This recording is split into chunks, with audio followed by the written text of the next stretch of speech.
Dom Bebom. How do you think if like gamers today who maybe weren't familiar with the original release of Day of the Tentacle, hear about the remake and get it now, how do you think it's like the reception will change based on like how gamers are different today versus way back in the 90s? How would they like kids today? Kids today like the game? That is a great question, and that's something that it's one of the most exciting things about doing a remaster like this is that there's people who just never played. A lot of people have never played adventure games ever, and they'll play this game. So I feel like it's some responsibility, but I think also Day of the Tentacle is a great first adventure game because it's pretty accessible and it's really lighthearted and fun. And we've tried to make it kind of a smooth, seamless experience for a player who's not used to what we're all used to, like playing text adventures and knowing you had to guess the exact right word to solve a puzzle, and how there are certain things about adventure games that you kind of, pixel hunting and things you were kind of used to doing, and we want to smooth out a lot of that stuff. So it's kind of easy to play. It's still hard to solve a puzzle, but once you know what the solution is, it should be easy to have that wish come true in the game. So we smooth that out, and I think I'm excited about how it's going. So I guess positively. That's the answer to your question. Yeah. Positively. That's what I think. Harder, or you guys? Yeah, sure. So do you feel like the remastered version assumes any degree of genre literacy for immigration? Genre literacy? Yeah. Interesting. No, I mean, I really think it's a great first intro into adventure games because it's set in a compact environment, and if you wander around and talk to enough people, you will, I think, solve more puzzles. Genre literacy, because especially if you play the remastered controls, which are very, I don't want to say breezy, because the game is super hard, of course, but you don't have to have any practice skills in scanning a room with your cursor. So, what do you think about like the modern state of point-and-click adventure? Because most adventure games now are more of the telltale type of adventure game, where it's story-driven more than the puzzle-driven and the point-and-click. So how do you compare the two different branches? Yeah, I mean, I think they're, the thing I'm most happy about is that people seem to accept that games can be more than one thing, and games can go in different directions, and you can have a game that's really scripted, narrative, and a game that's really system-driven, and within narrative games you can have things that are more about choice and more about puzzles, and they can all coexist. So I feel like I get to just do what I like to do. I like puzzles. I like thinking about puzzles. I like playing games that have puzzles in them, and I don't think you have to worry about which one is better. I think one's better for streaming. I think like choice-based games are better for streaming because you do it one way and then you might have a different experience. And puzzles, kind of get all spoiled. Like adventure games are really terrible for streaming, I think, because one of the first comments after Broken came out was like, this person played all through. One of the first comments was like, I really don't even need to play the game now. That's awesome. And I was like, I don't want to hear that. But so I think. Basically, I just think it's a great time because a lot of people who have never even heard about adventure games, I think the last couple of years have been so many more adventure games made. They're having them just to reach a new audience. But they don't have to take over. I think there used to be a mentality like your genre has to like take over. Like shooters like took over, and I think gaming is a lot more diverse now.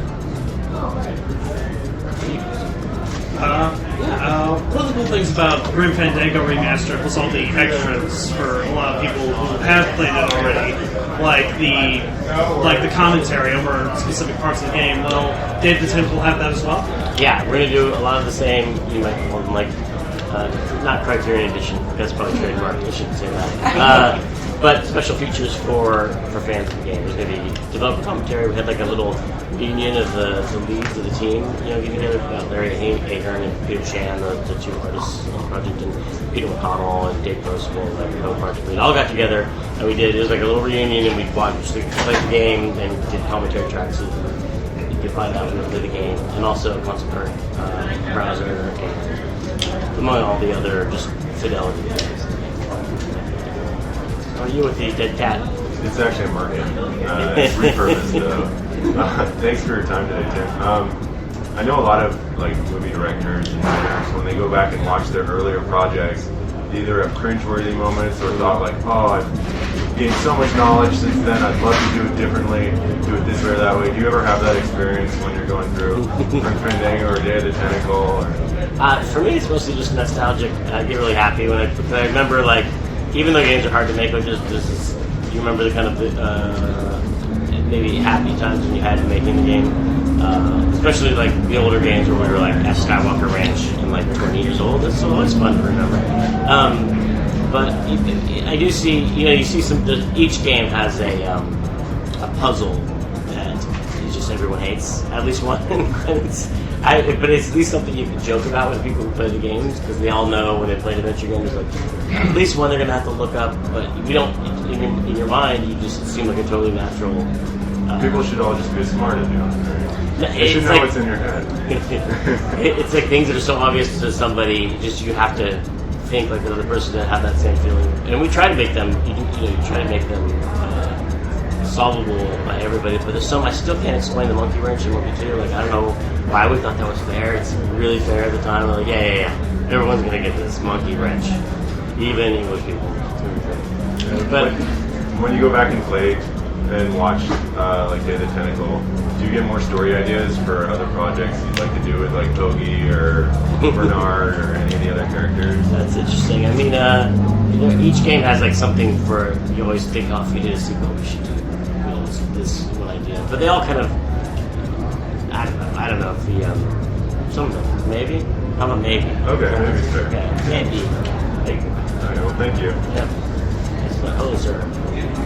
So for Day of the Tentacle, it's been a couple of years since it came out, and it's also not as well known as Monkey Island and other games. For playtesting with this, did you find that people connected and resonated with it and they understood what was going on? I mean, because it's been a bit more difficult with Monkey Island. A lot of people know Guy vs. World. This is more of a smaller title that older people know, but the younger people, what the hell is this little green tentacle, and why is this puzzle game I care about? Have you found that people who don't know about the game get into it and understand the puzzles? Whereas I find that Monkey Island, people are probably a little more prone to go in and like, oh yeah, no, I'm totally going to do this with friends. This one seems a little more niche, as it was even over time a little bit. It was a little, you had to know sort of about it. Yeah, I mean, it's really hard to judge those kind of relative things. Because, I mean, sales-wise, it was more popular in the old days than Monkey Island. Okay. They were all selling each one like they sales. I mean, it's hard to say that it's been around for so long. Like who actually? Monkey Island does have like, it's really hard to compare it to. But I think there's something really accessible about Dodge because it looks like a Chuck Jones cartoon. It's really like bright, cheerful, and I think it draws people in. And everyone loves tentacles. Also, I think it just. But there's no like, it doesn't have any challenging like off-putting elements to it. So we've seen people just go right into it. Are you finding that people are getting the puzzles as well nowadays? Given that it came out in the height of this type of puzzle era, people nowadays, I want to know where to go.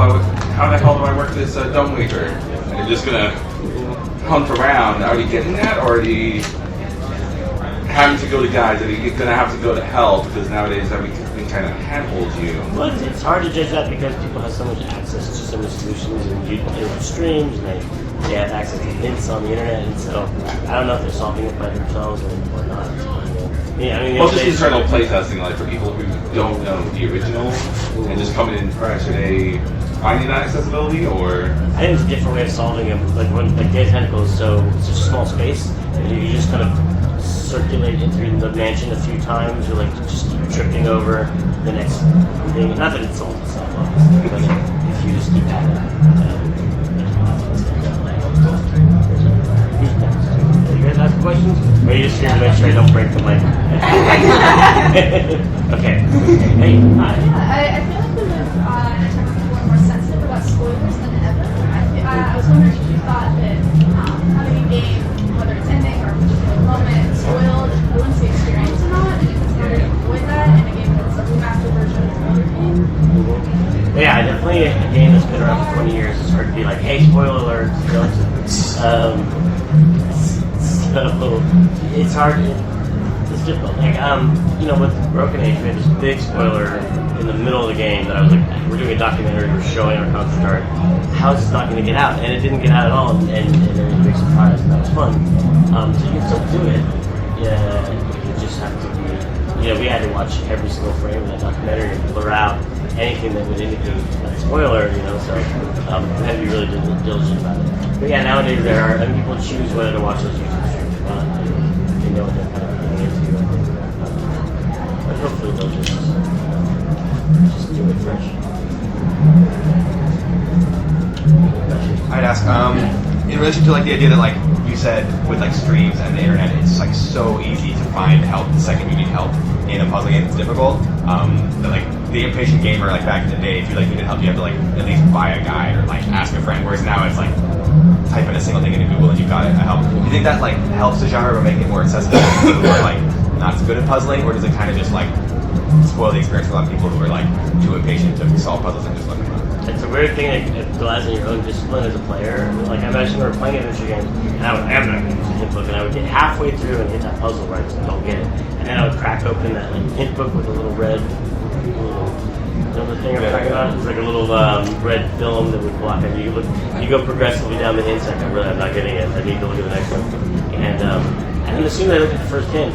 Then the next time I had any trouble at all, I would just look up the hint right away. Like once you crack that shame seal on the hint book, I would just look them up really fast. So I don't know how people can keep themselves from doing it now because there's no. It's really easy. It's really easy. So maybe they're just really well, stuff to have a lot of stuff to see. I look up. I mean there's so many more games now competing for your time and other things competing for your time. It seems. Playing a game that, I was playing Adventure, and I was getting through Zork. That was like the only game I had that summer, basically, to get through it. So like every night, I'm going to get through this game, and I'm going to get through it. That's me playing Adventure game. Like it's some sort of fluke. But now it is just kind of like you have to like know you're not going to hit that thing you can't get through. So in some ways, it makes me feel more secure to know that they can at least Crazy Mike. Yeah, it's actually the same exact thing, only without the truffle on there. The troll head. The triple.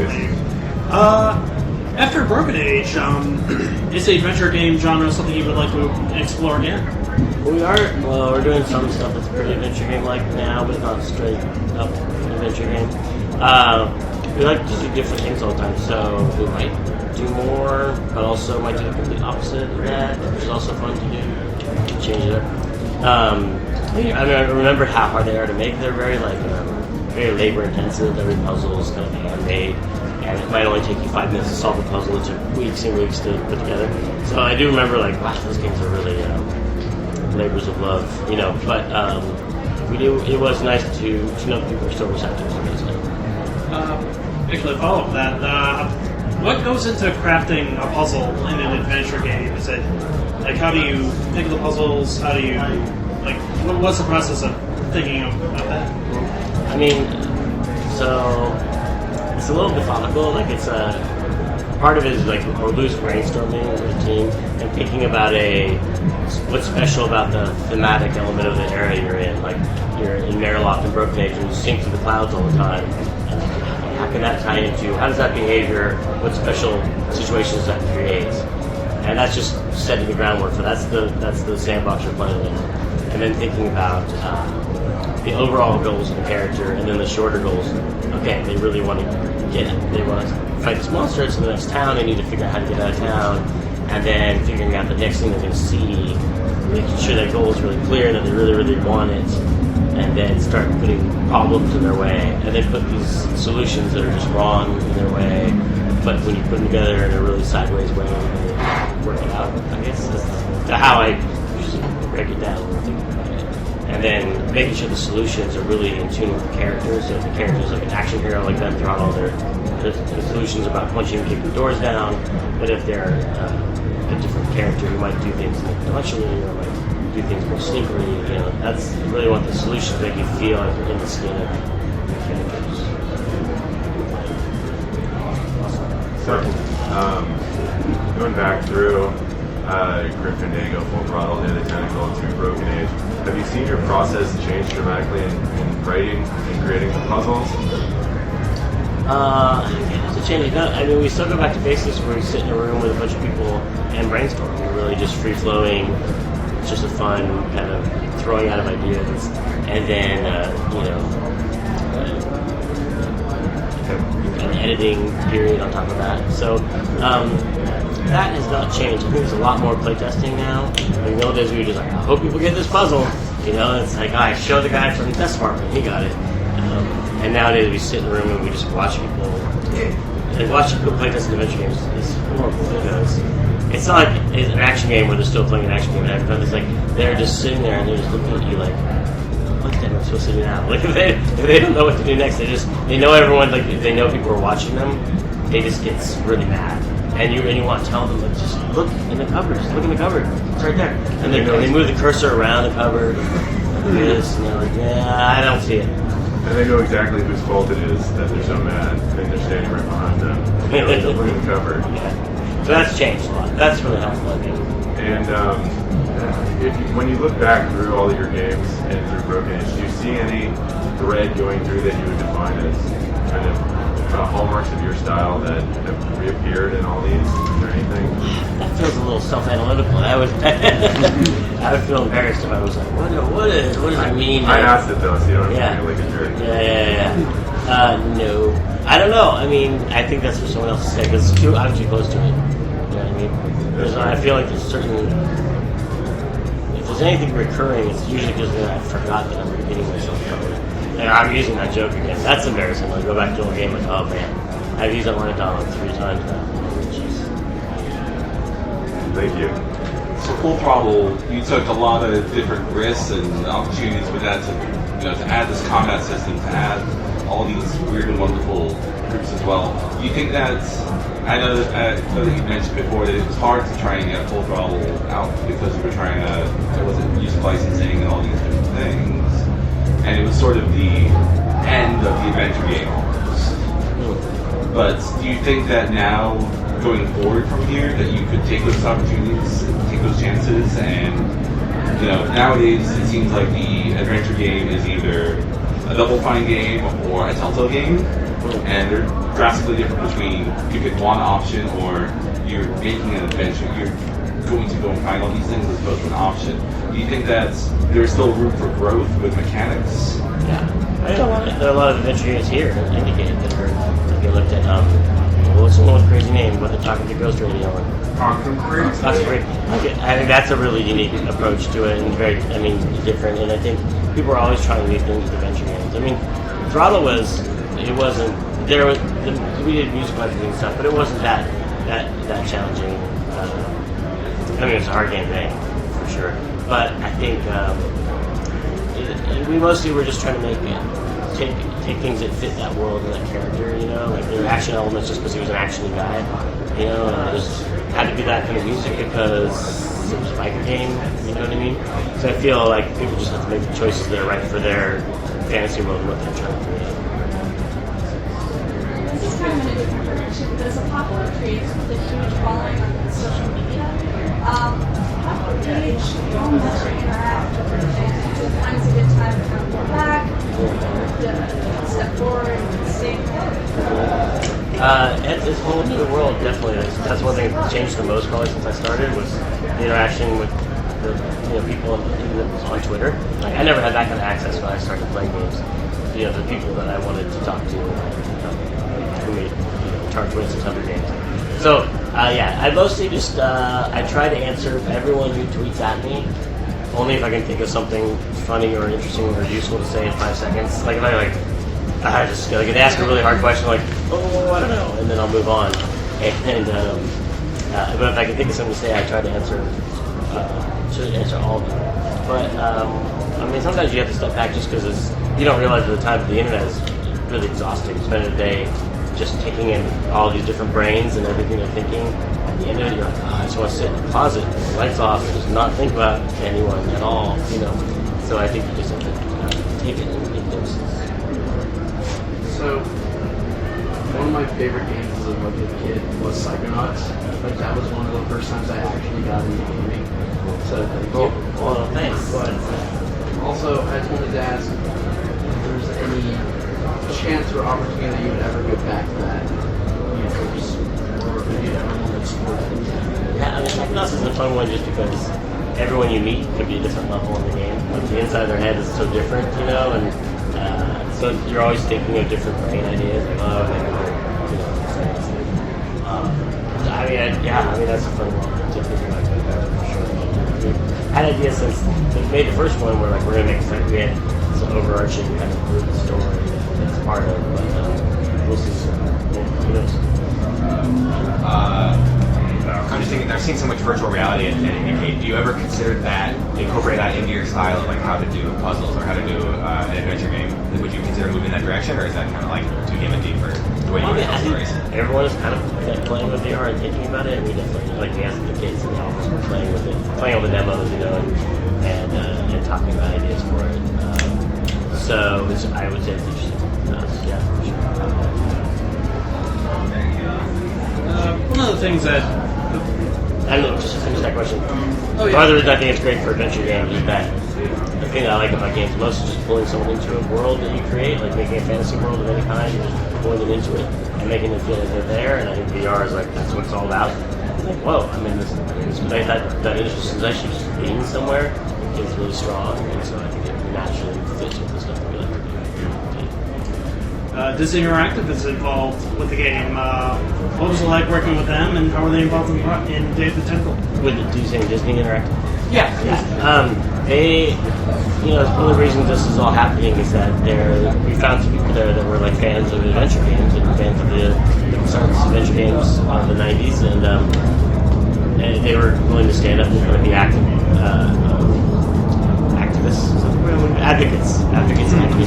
advocates for the game within that huge company. Because, you know, within a big company, it's really hard to get something like an adventure game to get someone's attention. And they pushed it through and had people like that as well. And people there's still people, and they're all really supportive of it. So they've been really, really helpful and really supportive of us bringing them back and letting us get access to things like the old archives and go up to the ranch and find all the audio tapes and stuff like that. So it's really helpful. Do you have a lot of autonomy when you're putting forward something like this? You mean like these remasters? Yeah. Yeah, because the whole theory was like, we think we should be people to do this because we know the game better than anybody, and they agreed with that, and so they really let us, you know, define how we're going to remaster it. But they are very involved, and they look at everything that we're doing. But they agree with that, so that's why. And then when you're walking around somewhere like Indiecade, what excites you these days about indie games? Man, I mean, I love that feeling that games can be anything, and I feel like indie games are what capture that, because that's the problem with, you know, with big AAA games, there's often this, games can be like one of 3 or 4 things, you know, that's it. And like, Life of them are Madden and NHL. And just if you know, life is really broad and has lots of crazy experiences and variety, and games, you know, when you see a lot of indie games in one place like this, you see that. It's inspiring to see people trying different things, going to places that no one's gone before, and it's really easy to do in games because like a lot of games have stayed, you know, within science fiction, fantasy, gangster, a couple other things. And indie games are like, we're gonna go everywhere, you know, and that unlimited feeling I think is really special. You mentioned that a lot of this wouldn't be possible without Sony and their involvement. Is it going to be an ongoing relationship? Have you built this strong relationship with PlayStation to go forward with and have it be a major platform going forward? Or are you going to go mass market again with the Xbox as well? Or we like to get our games in the hands of people, so wherever they are, we like to go there. But we have had a great relationship with Sony, and they've been really good to work with partners, you know, and our games have played well on the PlayStation, and they've been supportive of this remaster, and plus new games like Broken Age. So I would love to let that continue. How important is it, do you think, when games see movies that like aren't necessarily enjoyable, like great movies that aren't necessarily enjoyable experiences, as paintings that aren't necessarily beautiful, but still great works. Where does fun factor in? I used to wonder about that. Like, do games ever really have a down ending, like an art film, which was like really depressing at the end. Like, if games do that, would you feel like after struggling and then losing, would that feel good? I think it definitely could be done. I think that the trick is when you say how is fun, it's really about there's a million different ways to be fun, and it's really about what's engaging. Some people enjoy they're playing a game like Papers, Please, and they have this agonizing, horrible choice they have to make, and neither one is good. You know what I mean? Like, but that still is fun. But it sounds weird to call it fun, but it's fun because you're like, oh my god, I'm so engaged with this situation. I'm making this horrible choice that I feel it in my soul, and that's a different kind of fun. And I think it's definitely possible to explore all those different kinds of, as long as it's engaging. As long as you feel like compelled by that and experiencing something. Is that harder to market to people?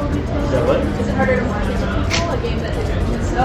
Well, it's like, I play this game. You hate yourself in the morning after you play this game. It's hard to answer that. I feel like everything's hard to market to people. As long as you have, it's worked out for us to just put explosions in the box. I think that's helpful a lot. But a game like that, it's word of mouth. Oh my god, I was up all night. Oh my god, I can't just play it. I can't play it. Is there any genres that you haven't yet explored that you really want to do? Try out? Kind of do like whatever we get the urge to do. We kind of do. We did like an RTS game, an RPG game, an adventure game. Of course, I'm sure that there's left, but I think a lot of them are owned by other. I think it'd be fun to do one of everything. I think it's everything like shooter would be interesting, but I think there's so many other people that are so much better at that than you don't really want to like. Hey, I remember give that a shot. Yeah, third person shooter. Yeah, but I think we feel like it's fun to try all these different things. There are all kinds of games that like. I used to always say like I wish I could drug the world away to forget and pretend that I made Little Big Planet. I was going to be fun like that. Or Animal Crossing, like that little town being all alive. Like I want to write all those goofy things those people say. Like there's things that people are already doing such a good job with this game. Have you ever had an idea that you wanted to put into a game that was like a sharp bit of satire, and that was like going to be controversial, and then like for advice or like decided to back down because you were afraid of offending people? And like second part, do you ever find like a need for political correctness to be like limiting or frustrating in like the gamer community?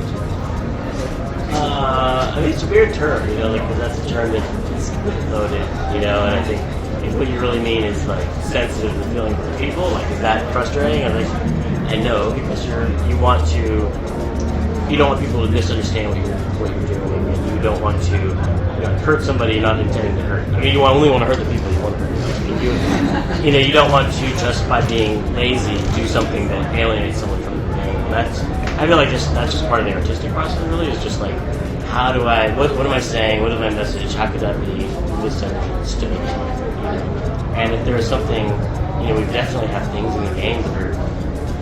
We have kids games that talk about suicide and all these things that are like, I think might sound weird, but I think it's all about how you treat it and what people feel like the soul and thing you're trying to make. And I think even when you're doing, multiple games, you're going to have things in there that people are going to be able to take issue with.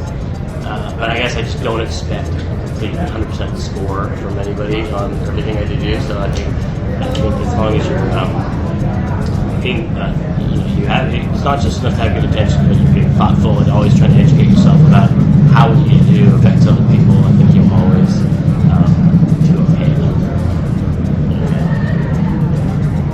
One more question. We're doing one more question. Oh, a lot of pressure. Let's just finish out the row, though. I got two good questions on with Broken Age. That was a project where the idea is that the fans would give their feedback for how the game was doing and their own thoughts with it. Was it difficult to balance that and to like kind of gauge what the community, the direction that they wanted it to go in with what your team and you wanted it to go in? No, but I took the attitude that they want to be involved and they want their voices heard, but they're still trusting me to use some sort of editorial, judgment of my own. They wouldn't. I mean, there's a reason they gave us the money, and so we can't advocate responsibility for like, hey, it's whatever you guys just vote on the survey and we'll just make it. So they're still counting on us to make decisions about many things. So we did it in a kind of back and forth. We tried a brainstorming session with them. We're like, what are the cool locations the game could have? And it was like a 50-page forum thread. It was great, and we ended up pulling just 2 ideas from it. But that's the way brainstorming usually works. And we showed them early concept art. And there's a whole range of people in that situation. Some people looked at unfinished animation and were like, animation's really rough. I don't understand. That's the risk of sharing that stuff with people. But I think you just have to have a you can take feedback as long as you have a clear general thing of what you want to do. And people had a big impact on this stuff. There's whole characters like Curtis the Lumberjack that only are in there because people responded to him on our forums. That was like an art test that we did. People were like, "Don't kill Curtis," and so he's in there creating work for a whole week. That's what we're here to do. Now that you've come through the crowdfunding method and through that input process, are there games that you think are better suited for that kind of style, and is it something you're interested in doing again? Yeah, I think crowdfunding is a really great thing, and it's here to stay. And I think the kind of games, it can be any genre of game. I feel like it's more about the story of the making of the game, like an interesting person doing an interesting thing in an interesting way, and something that makes people feel like that wouldn't happen without me. And I feel really empowered. That's the way I feel like in our first Kickstarter. People were like, I feel like there's this thing that wouldn't happen without me, and I'm taking charge of this thing and being a small part of it. We all got organized, we got together, we made this thing happen. And I think that as long as you're not just like, hi, we're this company and we're going to clone Farmville, and we're that's not inspiring to anyone, and they're not going to, so as long as there's something about that story of like, we're trying to do something interesting, or we need your help, and this thing's going to be amazing when it's done. I think an inspiring story of any game genre is. So when can we expect the Double Fine Farmville clone? Anything can be done well, so really let's think about that. I'm sure that could be. Thank you. Yeah. So for all these remastered, you're going back 20 plus years and having to hunt down all these original sounds and hard assets, and I'm sure that was quite a hunt, especially given LucasArts. But do you feel going forward that you've got a great archiving process so that 20 years from now, people are going to look back at Broken Age and be like, oh, we want to remaster Broken Age for PS7, and we're going to add 3D and reality. Do you feel like you're in a better state now? No. Let's ask Matt. Matt knows. He's like, because we've done a lot of archiving, and one of the things, Matt, our VP of development here, we are, we're doing this archive, and we were talking about something. It's like, what if someone had to remaster the stuff you're doing now? Is that, and I think no one likes to think about archiving when you're making a game. Often you think of a game and you're like, okay, it's done. Bah! You still don't see that anymore. So Matt's saying it is going to be easier. Does that mean you hid stuff away somewhere? All of our archives are sent off to a mountain that's deep underground. There you go. A lot of stuff to store. So it's now more centralized so that with that looking back where somebody's like, oh, we really want to take this Double Fine collection, get everything in there for this new console 20 years from now, you're going to have all this behind the scenes, you're going to have all these assets that people are like, oh, we can just work off this right now, as opposed to, oh, we're going to call 17 different people and hope somebody took a drive home. I think there was some mention of some guy had to drive. Going through this remastering process for Graham and stuff, and the frustration of the stuff that is lost, source files for some of the backgrounds. Going through that definitely makes us reminds us how important it is to archive that stuff. But there's stuff in Psychonauts that was only on one guy's computer and it's gone. A lot of the reason we've never redone the cutscenes, some of the original animation of that cutscene is just we don't know where that is. If someone's hard drive crashed, and especially in the early days of 3D, the source material for 3D was so big people would just, like the backgrounds in Grim, once they were rendered, those huge like Maya files or soft homage files are just like, we can't save this to anything, it's too big, we need a planet to save it, so let's just get rid of it. So I think nowadays it's easier just to be like, take the entire Perforce depot and shove it onto it. And so, yes. Hopefully. Yes. But it does take a lot of discipline, because it's at least one of the least glamorous things to do when you're shipping a game is like, can we make sure all the stuff will be easy to read in 20 years? Okay, that's all our questions. Thank you guys for coming.